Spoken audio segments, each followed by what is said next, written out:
Hi, I'm Matty. In this video we're going to build a practical op-amp integrator. Put real signals into it and actually watch it work on the bench. This is part 6 in my op-amp series, and unlike the simple amplifier circuits we built before, this one doesn't just scale the inputs, it accumulates it over time. By the end of this video you'll see a square wave turn into a triangle wave, which is a really nice aha moment. To build this, you can see my blog post for everything you need and the maths.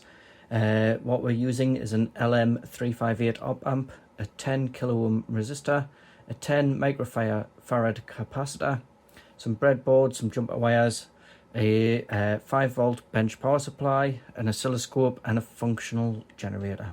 First we're going to connect the power supply to the op-amp. 5 volts goes to pin 8. And 0 volts goes to pin 4.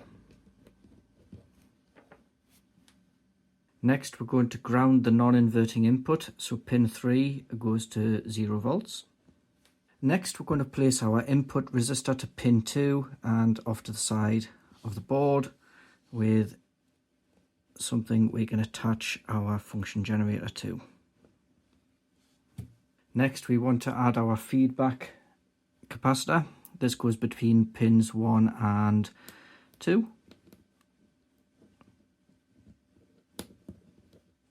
And finally I'm going to place something to read the output from. Okay, let's turn our oscilloscope on.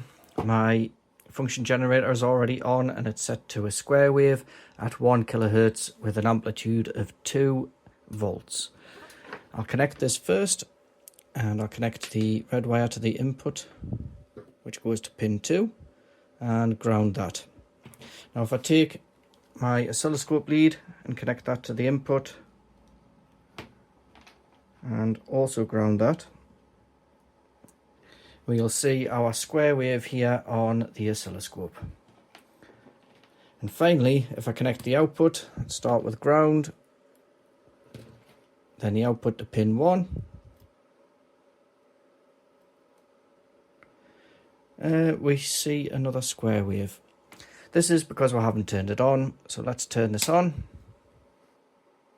Set it to 6 volts. Now you see our triangle wave as predicted. So this is our practical op-amp integrator.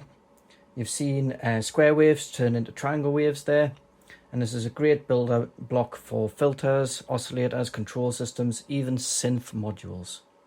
Hopefully in my next video we'll look at the differential amplifier, which does the exact opposite of this. It responds to how fast the input is changing. If you found this useful, check out the full write-up and my blog with the link below. Thanks for watching. I'll see you in the next one. Matty.